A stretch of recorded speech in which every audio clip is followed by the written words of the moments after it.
Okay, now, yeah.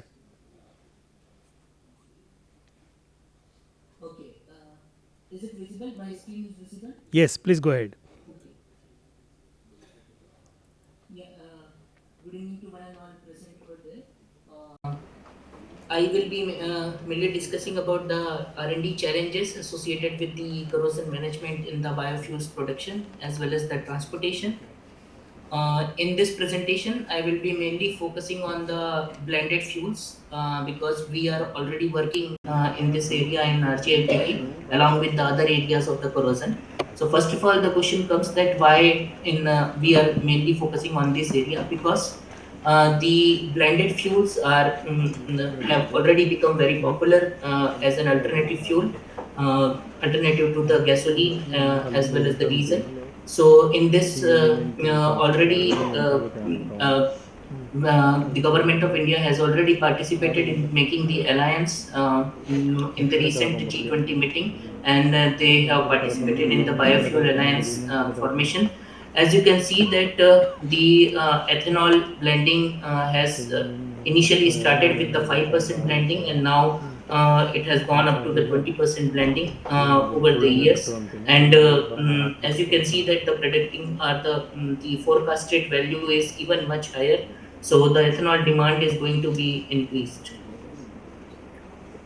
So the thing is that why it is very useful, or what is the advantage? Because if we are using the ethanol or methanol blended fuels, then we do not need to change any engine design.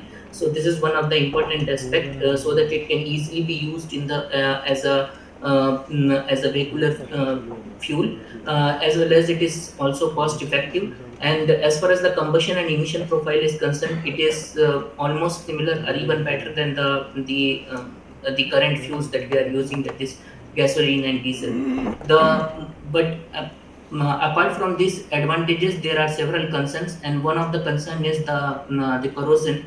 And if you can look at this diagram, in this diagram I have highlighted the three areas. One is the refinery storage, the another one is the pipeline, and the third one is the fuel terminal. So these three areas are the most vulnerable units of the whole ethanol or the methanol blended fuels distribution system. So in this case, we need to focus on the materials of construction for this refinery storage as well as the pipeline and then the fuel terminals. Apart from this, we also need to see that how we can alternate the environment or the corrosivity of the blended fuels.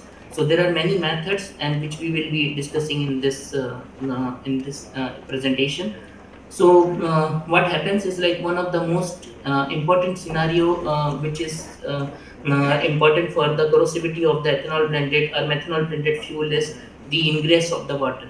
So if the water is being ingressed, then it decreases the polarizability of the polarization resistance of the fuel, the ferrous alloys, and because of that the corrosivity gets increases. Apart from this water ingress, there are certain ions such as chloride and sulfide, as well as the organic acids like formic and acetic acids, which generally gets developed because of the microbial activity that happens in this ethanol or methanol blended fuels over the period of time, which results in the form of the pitting corrosion initiation.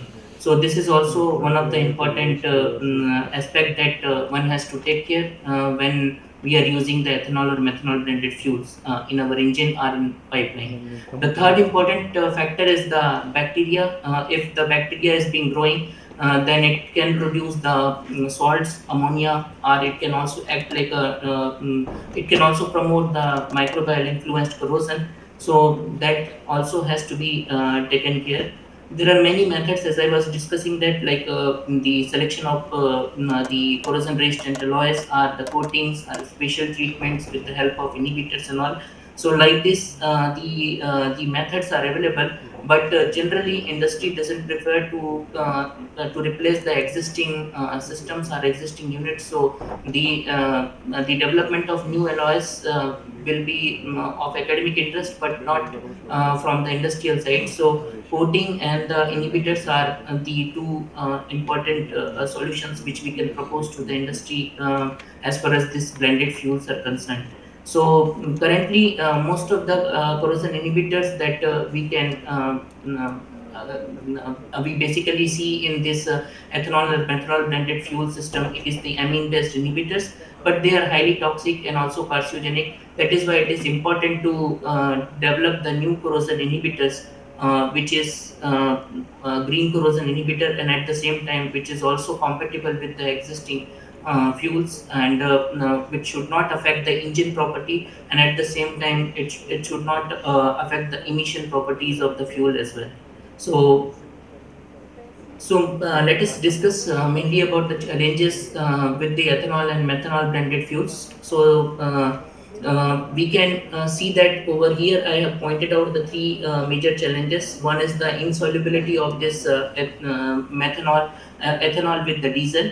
That happens because of the hydrogen as well as the polar proportions get changed over the period of time because of the London dispersion interaction forces, and because this imbalanced intermolecular forces happens between the alcohol and diesel, it doesn't get soluble, or even if it is getting soluble for some time, then after that it gets completely immiscible. So this is one of the factor, and that promotes the water ingress as well.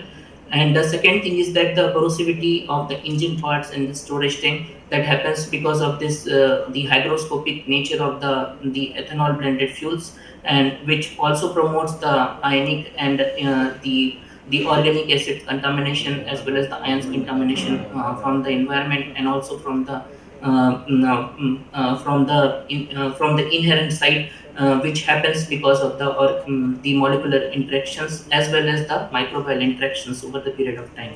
The Deepak, third one is, of Deepak, you course, have the one more minute. Can you come to conclusion? yeah, Sorry okay. for interruption. Yeah. So the conclusion is like, as far as the knowledge gap I wanted to tell is that the testing protocol is not well established in case of the industrial sector. And then so what we have done is like, we have taken it as a this as one of the challenge, and we have worked out in RGIPT and about this in this area, and we have successfully developed the corrosion inhibitors for the corrosion control, which not only inhibits the corrosion, but it also promotes the fuel properties, especially in terms of the calorific value, the brake thermal efficiency of the engine, as well as the emissions profile. And we have recently transferred this technology to Chennai Petroleum Corporation Limited, and now the field trial is going on in their place, and we are also filing the patent for the same. In the same area, we are also working with this ethanol blended diesel as well as the methanol blended diesel and methanol blended petrol. So in this case, we are mainly developing the inhibitors and also the coatings. Apart from this, there are other areas also where the RGIPT is working, like corrosion induced by the biodiesel for the biorefineries, and also the corrosion under insulations, which happens in the which is also a case of corrosion in the biorefineries. So as a conclusion, I can say that if we can indigenously develop the corrosion inhibitors, which is commercially viable as well as the green in the nature, then it is advantageous for the India, and at the same time we can also support the government of India's global bio fuel alliance, which has recently been launched in the G20 summit. Thank you. Thank you very much, Thank you. Deepak. Thank you very much. You have a wonderful presentation.